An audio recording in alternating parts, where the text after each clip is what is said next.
अस्सलामुअलैकुम। Medkit talks की एक और नई एपिसोड में आप सभी लोगों को वेलकम करते हैं। उम्मीद करती हूँ आप सब लोग खैरियत से होंगे। आज भी हमारे साथ स्टूडियोज में एक बहुत अमेजिंग से गेस्ट मौजूद हैं जिनके साथ हम गुफ्तगू करेंगे, जानने की कोशिश करेंगे बीमारियों के हवाले से। ना सिर्फ ये कि थोड़ा सा उनके बारे में जानेंगे, बल्कि हर बार की तरह ये कोशिश होगी हमारी कि प्रोग्राम के एंड में मुझे और आपको, हम सबको अवेयरनेस भी मिले और यकीनन नॉलेज भी मिले। हमें स्टूडियोज में ज्वाइन किया है डॉक्टर सनोवर ने। आप MBBS MCPS हैं, कंसल्टेंट फिजिशियन हैं, head of hepatitis department Sindh government hospital में अपनी सर्विसेज प्रोवाइड कर रही हैं। डॉक्टर साहब से आज हम गुफ्तगू करेंगे और आज का टॉपिक जरूर सुनिएगा क्योंकि बहुत इंपॉर्टेंट है। एक ऐसा टॉपिक है जिसके ऊपर अमूमी तौर पर हम बात नहीं करते या शायद इतनी तवज्जो नहीं देते, लेकिन उससे पहले डॉक्टर सनोवर को स्टूडियोज में वेलकम करते हैं। अस्सलाम वालेकुम डॉक्टर सनोवर। वालेकुम अस्सलाम। क्या हाल है, कैसी हैं आप? मैं ठीक हूँ। सबसे पहले अल्हम्दुलिल्लाह। सबसे पहले डॉक्टर सनोवर बहुत बहुत शुक्रिया कि आप मेडिकेट टॉक्स में आई, आपने अपना वक्त निकाला। Thank you so much for inviting me. Doctor Sanovar, सबसे पहले हमारे प्रोग्राम का एक फॉर्मेट है कि इसको थोड़ा सा हम लाइटर मोड में रखते हैं और ऑडियंस को भी चाहते हैं कि जरा ऑडियंस डॉक्टर्स के बारे में भी जाने, तो हम गेस्ट की बायोग्राफी के बारे में जानते हैं। और मेरा जो आपसे पहला सवाल है वो बड़ा सिंपल सा सवाल है और मुझे बहुत मजा आता है जब मैं डॉक्टर से ये पूछती हूँ कि डॉक्टर साहबा, आपने क्या जब आप छोटी थी बचपन से ही सोच लिया था कि भाई मैंने बड़े होकर डॉक्टर बनना है और मेरा जो करियर होगा वो मेडिसिन में होगा, या ये एक्सीडेंटली हुआ? नहीं, मैं इसमें ये कहूंगी कि देयर वाज अ फैसिनेशन, एक इंस्पिरेशन थी। जब छोटे थे तो इतना करियर का इतना नो हाउ नहीं था, मगर I used to think about it and recall कि हमारे स्कूल में एक डॉक्टर होती थी। सही है। ठीक है, तो वो जब भी कभी जैसे केजीज में, किंडरगार्टन में कुछ थोड़ा सा भी पेन हुआ पेट में, वो तो हमारी टीचर उनके पास लेके जाती थी। तो I had always been inspired, कौन आंटी हैं जिनको जो है ना वो इतना अच्छा और ये ट्रीट, तो बस उनको देखते देखते आहिस्ता आहिस्ता पता लगा हाँ भाई डॉक्टर्स की एक है, एंड देन ग्रेजुअली फिर शायद सबकॉन्शियस में भी था डॉक्टर का इंटरेस्ट, तो वो फिर इट लीड्स टू। अच्छा डॉक्टर साहब, इंटरेस्टिंगली जैसे आपने कहा, ये दुरुस्त बात है कि बचपन में 2-3 ही ऑप्शंस होते हैं, या तो आप डॉक्टर बने या इंजीनियर बने या फिर आप टीचर बने। तो डॉक्टर साहब, जब आपने ये डिसाइड किया कि मुझे अब डॉक्टर बनना है, तो क्योंकि बहुत सारे लोग जानते हैं, बहुत सारे स्टूडेंट्स भी हमें देख रहे हैं जो मेडिसिन में हैं, कि डॉक्टर बनना जो है वो ना तो सिर्फ इतना आसान भी नहीं है क्योंकि ये लॉन्ग जर्नी है। तो अब इस पूरे सफर में आपके लिए सोर्स ऑफ मोटिवेशन कहाँ रही कि जहाँ डॉक्टर संबल थोड़ी सी देर थकी और उनको लगा कि ये मैंने क्यों चूज कर लिया, तो हु वाज द वन जिन्होंने आपको ओवरऑल जर्नी में बहुत सपोर्ट किया? ओवरऑल जर्नी में अगर मैं देखूं तो अगर बात इससे है कि बीइंग रिलेटेड कि मैं अपनी जर्नी में रही तो माय फादर, माशाल्लाह, ठीक है, अल्लाह ताला उनको जन्नत नसीब करे। बट मैंने एक तो ये कि कभी भी मैंने ये देखा ही नहीं कि during my days of school या बड़े होकर भी कि he was sitting spare and idle, क्या मतलब बैठे हुए हैं। वो माशाल्लाह इतने हार्ड वर्किंग, ना सिर्फ हार्ड वर्किंग, वो दीन में भी इतने ही थे। आप यकीन कीजिए कि मैं आज भी रिकॉल करती हूँ कि अब्बा 4 बजे से जो उठ के तहज्जुद का, तो भाई वो टिल उनकी पूरी नमाजें, फिर ऑफिस, और वो आ रहे हैं फिर रात को, माशाल्लाह उतने ही एक्टिव। तो मुझे अगर किसी चीज में वाकई अभी तक अपने कैरियर में ये चीज एक इंस्पिरेशन मेरी है कि नहीं, मेरे वालिद साहब माशाल्लाह was really very hard working, और बिल्कुल मेरे वो ये आइडिया। अच्छा डॉक्टर साहब, एक और सवाल जो कि अमूमन मैं डॉक्टर से पूछती हूँ कि बिलफर्ज अगर आप डॉक्टर ना होती तो आप जो है वो कौन सा प्रोफेशन चूज करती? आपको क्या लगता है कि अगर मैं सब डॉक्टर ना होती तो मैं ये प्रोफेशन? मुझे डेफिनेटली लगता है मैं फैशन डिजाइनिंग की तरफ होती हूँ। मेरा मैं अभी तक भी बहुत सारा ये स्क्रॉल एंड ट्रॉल मैं कर रही होती हूँ सेलिब्रिटीज को, और कपड़ों के डिजाइन, और जो है ना कि मतलब वो किस तरह दे रहे हैं, तो मैं लगता है कि मैं फैशन डिजाइनर हूँ। जबरदस्त। अच्छा डॉक्टर साहब, एक और बात पूछना चाहूंगी। हम 2025 में अब पहुंच चुके हैं। माशाल्लाह it's been a long journey. आपने बहुत अरसे से प्रैक्टिस की, पेशेंट्स को देखती हैं, जगह जगह जाती हैं, लोगों से आपको मिलना जुलना होता है। आप खुद क्या महसूस करती हैं या आप क्या मशवरा देना चाहेंगी जो नए आने वाले स्टूडेंट्स हैं मेडिसिन में, या वो नए आने वाले डॉक्टर्स जो आपको लगता है कि जिनको इन चीजों का खास ख्याल रखना चाहिए अगर वो डॉक्टर बन रहे हैं? तो मेरा यंग डॉक्टर्स को एक एडवाइस है कि जो इस प्रोफेशन में आने में इंटरेस्टेड है, एक चीज आपके लिए इम्पोर्टेंट होना चाहिए, पेशेंट बेनिफिट। फिर आपको कुछ करने से फायदा हो रहा है या नहीं हो रहा है, लिटरली है ना, ट्रस्ट में आप नहीं देखते। अगर आपका पेशेंट एक चीज से सफर कर रहा है तो मैं ये समझती हूँ, मैंने कभी उस चीज को प्रमोट ही नहीं किया। ठीक है, तो पेशेंट बेनिफिट आप रख लें, आप यकीन करें आप अपने प्रोफेशन में खुद ही लॉयल हो जाएंगे। बिल्कुल सही बात है, बिल्कुल सही बात है।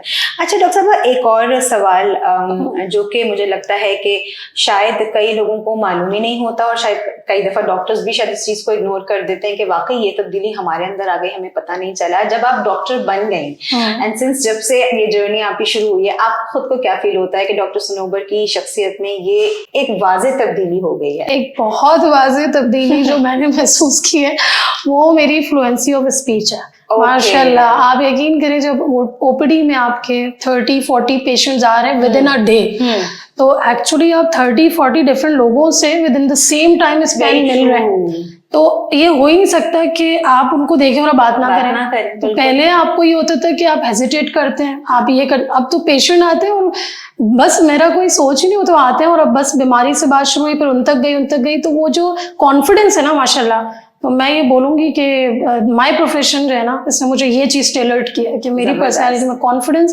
एंड स्पीच जो है ना मेरा, वो माशाल्लाह अच्छा हुआ है, जबरदस्त। अच्छा डॉक्टर साहब, वैसे तो आपको वक्त नहीं मिलता होगा, लेकिन जब भी आपको वक्त मिलता है तो आप अपार्ट फ्रॉम योर प्रैक्टिस किन मशागल में अपने आप को मसरूफ रखती हैं, पसंद करती हैं कि भाई मैं यहाँ बिजी रहूं जब मैं प्रैक्टिस नहीं कर रही हूँ? तो देखिए, वैसे तो ये मेडिसिन की जो लाइफ है तो उसमें बहुत सारे जो चीज़ें तो मेरे पास ऑप्शन में नहीं होती, लेकिन एक हॉबी तो नहीं कहूँगी, बट जब भी अगर मुझे स्पेयर टाइम मिलता है, मैं अपनी प्रीफरेंस बता रही हूँ कि आई गो फॉर अ वॉक। तो वो भले थोड़ा 5 or 10 मिनट्स हो, छत पर हो, आउटसाइड हो, पार्क हो, बट आई लाइक कि मैं थोड़ा अकेले में मैं ये चीज करूं, पर जो भी मुझे सोचना है फॉर द होल डे या आगे क्या करना है, मैं आराम से रिलैक्स हो। बिल्कुल सही है। अच्छा डॉक्टर साहब, एक सवाल जो कि मैं सभी डॉक्टर से पूछती हूँ और मेरा अपना बड़ा पसंदीदा सवाल है, कई बार ऐसा होता है कि जब डॉक्टर कोट पहनकर क्लिनिक में आते हैं तो जाहिरी तौर पर लोगों को लगता है कि भाई डॉक्टर की क्या कुर्बानियां, तो एसी वाले कमरे में आके बैठे,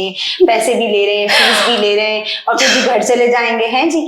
तो डॉक्टर साहब, मुझे ये बताइएगा कि आपके नजदीक या जो आपने एक्सपीरियंस किया, एक डॉक्टर की ताउम्र क्या कुर्बानियां हैं जो डॉक्टर की शायद नजर ही नहीं आती लेकिन वो डॉक्टर्स दे रहे होते हैं? सबसे ज्यादा जो मैंने फील किया है फैमिली टाइम, चाहे मैं अनमैरिड थी तब और नाउ आफ्टर बीइंग कंसल्टेंट, एक फैमिली टाइम जो है, आप यकीन कीजिए सबसे बड़ा सैक्रिफाइस होता है।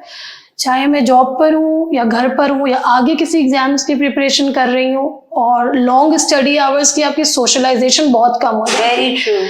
अब एक लेवल पर पहुंचकर हम क्योंकि मेच्योर हो चुके होते हैं इतना, तो हमें ये होता है कि हाँ भाई इस चीज में से ऐसे इस चीज के लिए टाइम निकालना है। मगर मुझे याद है during the start of the journey जब एमबीबीएस वगैरह था तो सोशलाइजेशन बहुत डिक्रीज होती है, आपकी बहुत कम होती है, आप नहीं कर पाते, आपके पास इतना स्ट्रेस होता है कि नहीं यार मुझे ये पढ़ना है, मुझे करना है, तो ये सेक्रीफाइस के बगैर आप डॉक्टर नहीं बन सकते, और अगर आप में इतना इंटरेस्ट है तो आप खुद ही कर लेंगे। बिल्कुल सही बात है। अच्छा डॉक्टर साहब, थोड़ा हम टॉपिक की तरफ चलेंगे, जैसे मैंने इंट्रोडक्शन में भी कहा था, बड़ा इंपॉर्टेंट टॉपिक है और अफसोस के साथ मुझे ये भी होता है कि इसके ऊपर इतना ज्यादा लोग बात नहीं करते या शायद इसकी तरफ इतनी तवज्जो नहीं देते, आयरन डेफिशिएंसी, राइट। पहला ही सवाल डॉक्टर साहब मैं चाहूंगी कि बिल्कुल आप सहल अंदाज में हमारे सुनने वालों को एक्सप्लेन जरूर कीजिएगा कि आयरन की जो कमी है वो दरअसल होती क्या है और हमारे जिस्म में आयरन जरूरी क्यों है इतना? आयरन हमारे जिस्म में एक बहुत ही ज़रूरी जो है वो न्यूट्रिएंट है। उसकी एक ख़ास वजह ये है कि हमारा जो खून होता है उसका एक रेड पिगमेंट है, लाल पिगमेंट ना, उसे हीमोग्लोबिन कहते हैं। सही। तो आयरन जब तक बॉडी में नहीं होगा, हीमोग्लोबिन तब तक नहीं प्रोड्यूस होगा, और उसके पीछे ये वजह है कि जो हम सांस लेते हैं, ठीक है, तो बॉडी में जितना भी ऑक्सीजन जा रहा है वो हीमोग्लोबिन की जिम्मेदारी होती है कि वो उसे हर जगह तक जहां तक ब्लड फ्लो करेगा वहां तक ऑक्सीजन पहुंचाए। सही। तो यानी कि जितनी भी हमारे अज़ा हैं और जितने भी हमारे जिस्म का हिस्सा है, जहां जहां तक ब्लड जाएगा उसको जिंदा रखने के लिए, ऑक्सीजनेट रखने के लिए हीमोग्लोबिन जरूरी है और वो आयरन से बनता है। तो अगर आपके जिस्म में आयरन की कमी होगी होगी, हीमोग्लोबिन की कमी होगी, तो आप नॉर्मल जो वर्किंग है, जो घर के आम काम भी है, वो भी करने में आपको बहुत प्रॉब्लम, यानी जो नॉर्मल फंक्शनैलिटी की चीजें हैं आप वो नहीं कर नॉर्मल। जी बिल्कुल बिल्कुल ठीक है। अच्छा डॉक्टर साहब, दूसरा सवाल मैं आपसे करूंगी कि आयरन की जो कमी है उसकी जो बेसिक अलामात हैं, यानी जो आम इंसान समझ सकता है अलामात या निशानियां, वो क्या है कि जिसको गौर करके आप फौरन अपने मौलिज के पास जाएं? जी, एक तो पेशेंट जैसे बहुत सारे हमारे पास ओपीडी में आते हैं, वैसे ये सवाल कर रहे हैं, तो मैं उनसे हमेशा ये कहती हूँ कि याद रखिए, जो चीज़ आपकी बॉडी की जो असल कैपेसिटी उससे बाहर है वो सबको थका देगी। वो चीज़ है।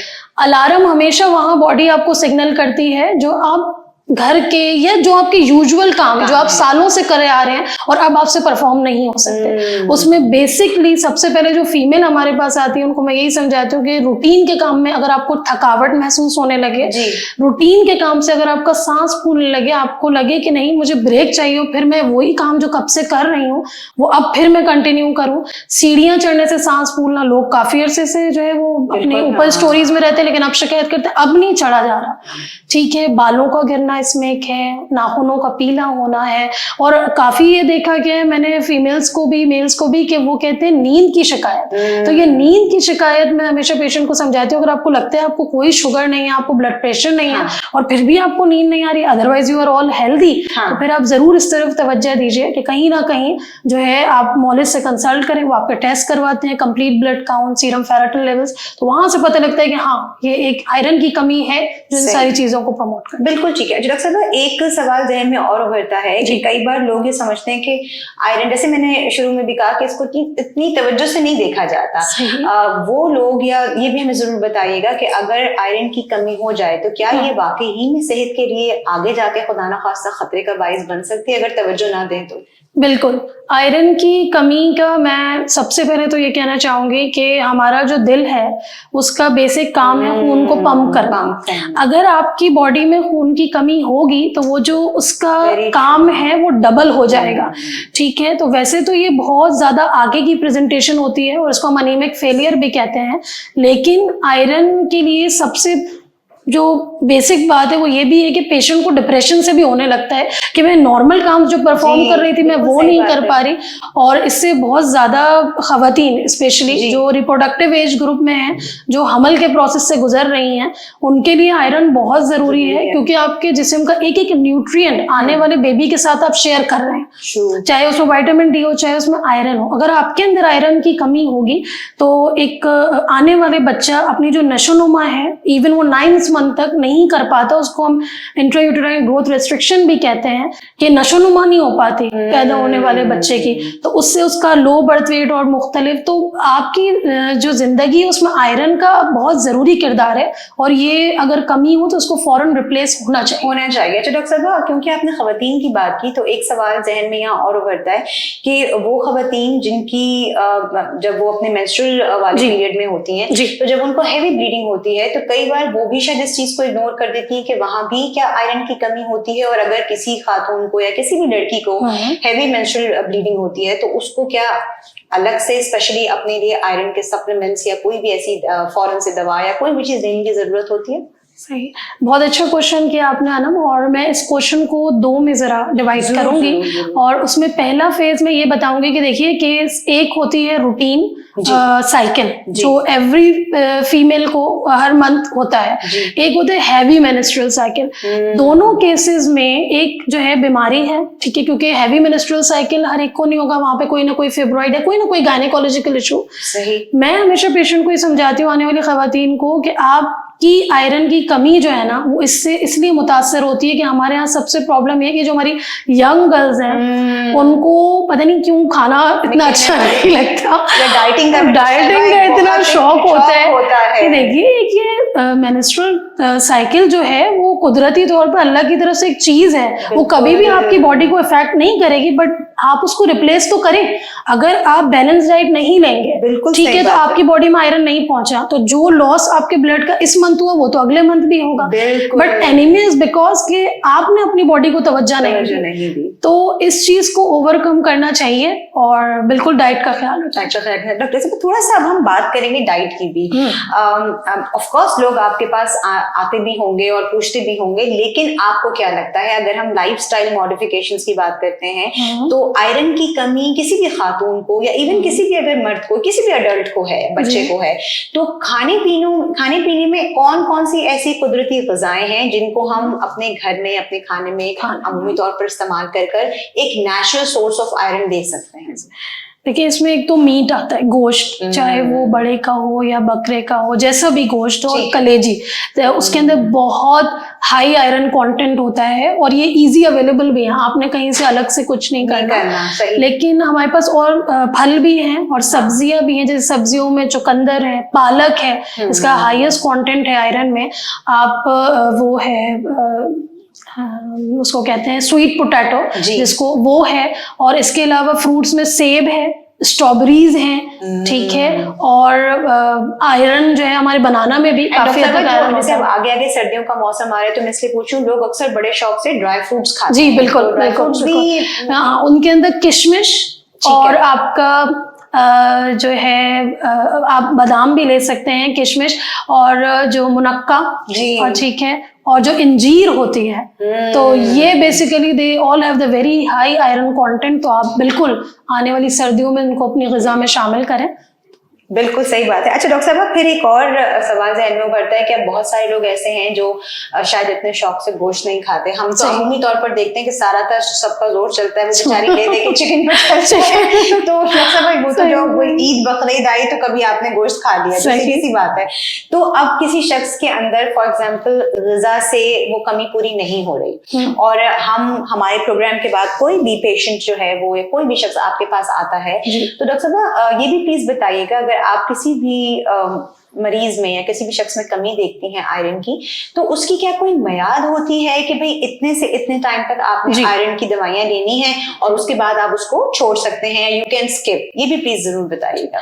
असल में आयरन की जो कमी है बेसिकली 3 चीजों में डिवाइडेड है। एक माइल्ड होती है, एक मॉडरेट होती है, एक सेवियर होती है, कि वो किसका क्या कॉज है उस पर डिपेंड करता है। माइल्ड में जो क्राइटेरिया होता है तो अमूमन आपका जो मॉलेज है वो आपको टेबलेट्स या जो भी ओरल फॉर्म है, मुंह से ग़िज़ा से जो आप ले सकते हैं उसके आपको प्रिस्क्राइब करेगा।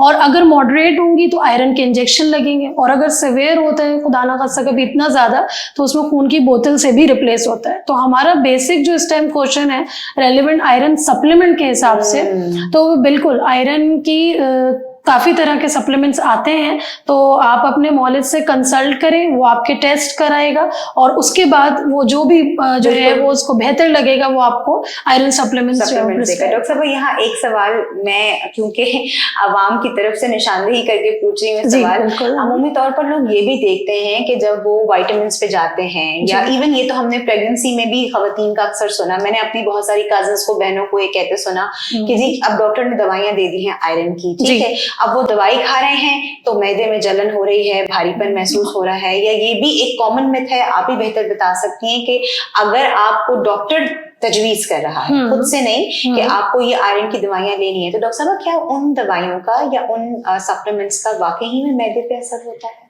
देखिए ना, इसमें ये मैं नहीं कह रही हूँ कि मैदे पे असर होता है, लेकिन हर ड्रग का कोई ना कोई मिनिमम सबसे कम एक साइड इफेक्ट होता है, लेकिन उसका रिस्क इतना नहीं होता जितना उसके फायदे होते हैं। तो जब आप अपने डॉक्टर के पास आते हैं तो वो ये उसकी जिम्मेदारी है कि वो रिस्क वर्सेस बेनिफिट पे आपको ट्रीट करे और आपको ये बात रीअश्योर करवाए कि देखिए आप आयरन बिल्कुल खाली पेट ना लें। सही, आप खाली पेट आयरन लेंगे वो आपको ना सिर्फ डायरिया करवाएगा, मतली करवाएगा, आपको डिस्टर्ब करेगा।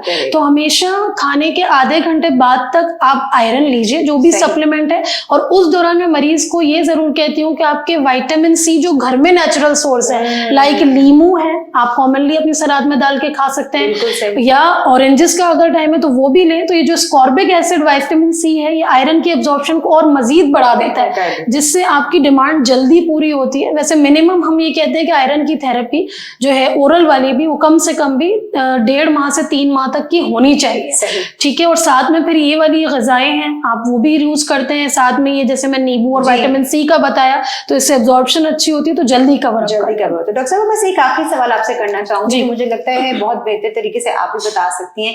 अब हमने ट्रीटमेंट की भी बात की है, सप्लीमेंट की भी बात की, ऑफ कोर्स खाने से भी हमने उसकी बात कर ली, लेकिन जो मेरा एक सवाल है कि बाज़ औक़ात लोग सब कुछ ले रहे होते हैं बट वो मूवमेंट इतनी नहीं कर रहे होते, यानी इसका मतलब ये है कि ओबीज में भी हैं, खाना भी खा रहे हैं, दवाई भी ले रहे हैं, सारा कुछ कर रहे हैं, तो डॉक्टर साहब इसमें आपकी जो बॉडीली मूवमेंट है, या इन अदर वर्ड्स में आपसे कहूँ वर्जिश है, जैसे आप अपने वालिद साहब का बता रही हैं वो मूवमेंट में रहते थे, तो डॉक्टर साहब मैं चाहती हूँ ये भी प्लीज लोगों को आप बताएं कि क्या सिर्फ अच्छा खाना, दवाई का लेना ही जरूरी है, या आपकी ओवरऑल बॉडी की जो मूवमेंट है वो भी बहुत मैटर करती है, स्पेशली अगर हम बात करें तो? नहीं बिल्कुल अनम, क्योंकि आप इसको इस तरह अज्यूम कर लें कि आप एक बलून लेना, ठीक है, अब आप उसमें पानी डाल दें, तो एक वक्त के बाद उसको क्या होता है, सिर्फ फूलना है।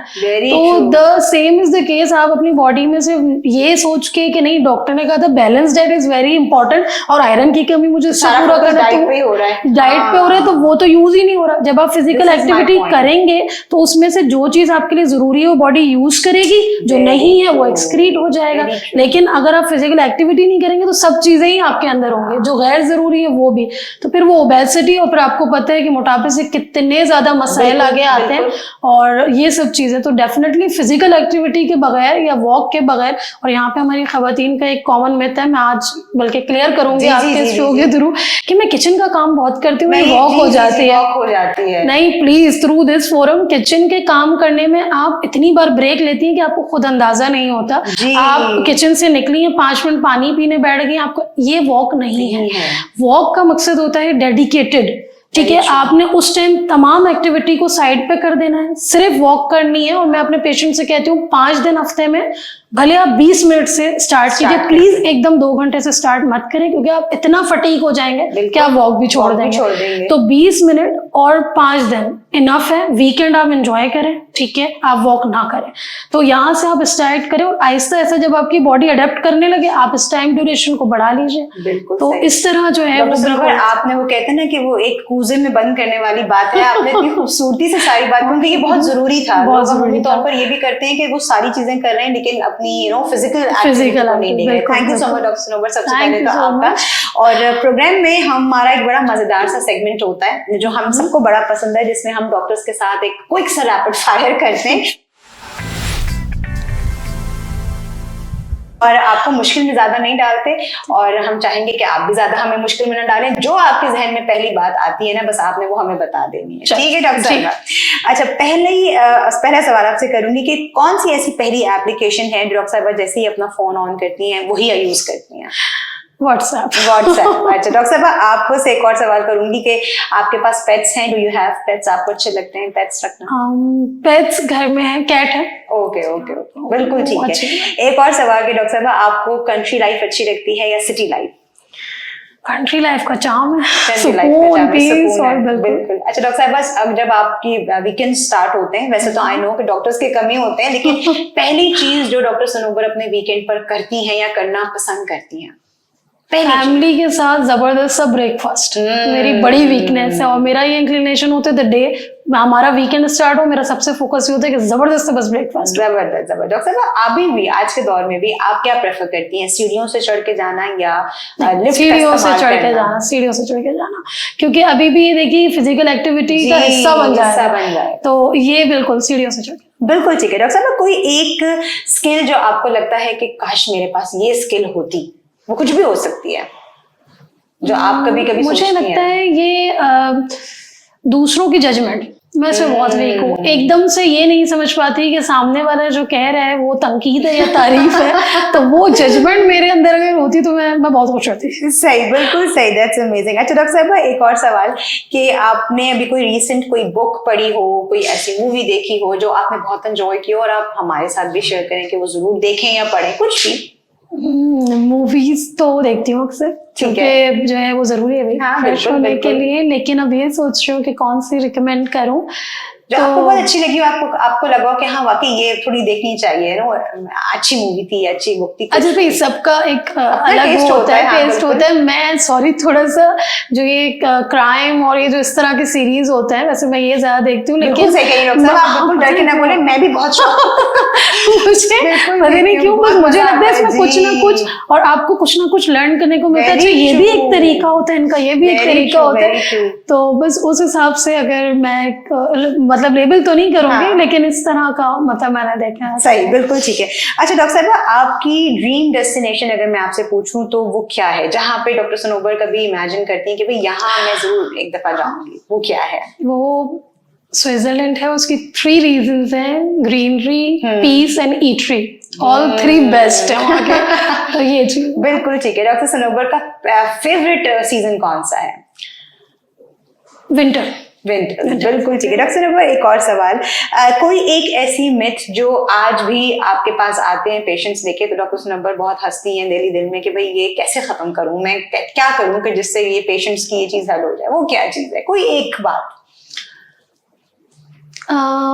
हमारे जो मतलब आजकल जैसे पेशेंट हैं, जैसे होते हैं, तो अब इसको कोई भी रीजन कह लीजिए, वो जब मेरे पास आते हैं मुझे इस बात पे बहुत हंसी आती है कि वो पहले जो है ना कहीं से, जैसे एक जॉइंटिस है, इट्स बेसिक, क्योंकि ये मेरी ओपीडी में है, तो मैं किसी को भी इसमें लेबल नहीं करना चाह रही, बट लाइक उनको ये लगता है कि पहले झड़वा लें और फिर जब मरीज क्रिटिकल हो जाए उसके बाद डॉक्टर के पास आए। तो इसको मैं बस थ्रू द फोरम ये क्लियर करना चाहती हूँ कि देखिए कोई भी अपनी जगह गलत नहीं है, सबके अपना एक तरीका है, बट अगर आपको लग रहा है कि आपका मरीज एक चीज से इफेक्ट नहीं हो रहा, तो प्लीज जल्द से जल्द आप अपने मॉलेज को कंसल्ट करें, ताकि हमारे पास भी मार्जिन हो और मरीज का ज्यादा नुकसान। बिल्कुल सही बात है डॉक्टर साहब। वैसे तो आई नो आप डॉक्टर हैं और आपसे सवाल पूछते हुए मुझे ये थोड़ा अजीब लग रहा है, लेकिन कभी कभार तो डॉक्टर साहब आप भी चीटिंग करते होंगे। कोई एक ऐसा स्ट्रीट फूड तो डॉक्टर सनोबर का दिल चाहता है कि चलो आज मैं थोड़ा सा कुछ खा लेती हूँ, कोई बात नहीं, कुछ नहीं होता, वो क्या है?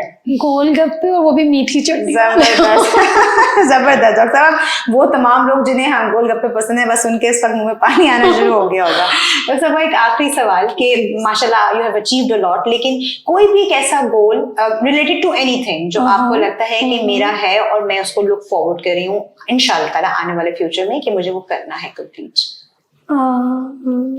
मैं मतलब अपनी ही फील्ड से रिलेटेड है वैसे तो ये, लेकिन अल्लाह करे ऐसा हो सके। अभी तक तो अपनी डिस्कशन भी चल रही है और बहुत ज़्यादा कोशिश भी है कि अपना ऐसा इंस्टीट्यूट हो मेरा कि जहाँ पे मतलब रेसिज्म ना हो और मैं खुद से उसको डील करूं, मुझे पता हो कि हाँ अगर मेरे पेशेंट के बेनिफिट में ये चाह रहे हैं तो मेरी कोशिश होगी कि वो उसको प्रोवाइड हो इररिस्पेक्टिव ऑफ एनीथिंग। जबरदस्त। तो इस टाइम तो मेरा इंशाल्लाह ताला, अल्लाह ने, वो कहते हैं ना डॉक्टर साहब, नियत साफ तो मंजिल आसान, क्या पता कि ये चीज हो भी जाए, अल्लाह करे इंशाल्लाह ताला। बहुत बहुत शुक्रिया डॉक्टर सनोबर, आपके वक्त का हमने बहुत एंजॉय किया और आई होप कि आज के पॉडकास्ट से लोग भी इसको बहुत फायदेमंद साबित होगा उनके लिए भी। बहुत शुक्रिया doctor, thank you so much. बहुत बहुत शुक्रिया जी। इंशाल्लाह ताला आपसे मुलाकात होगी एक और नई एपिसोड में। अपना बेहद ख्याल रखिएगा। जब आपको ये पॉडकास्ट पसंद आती है तो इनको जरूर शेयर किया कीजिए, क्योंकि हमारा मकसद आप तक अवेयरनेस पहुंचाना है। अपना ख्याल रखिए। अल्लाह हाफिज।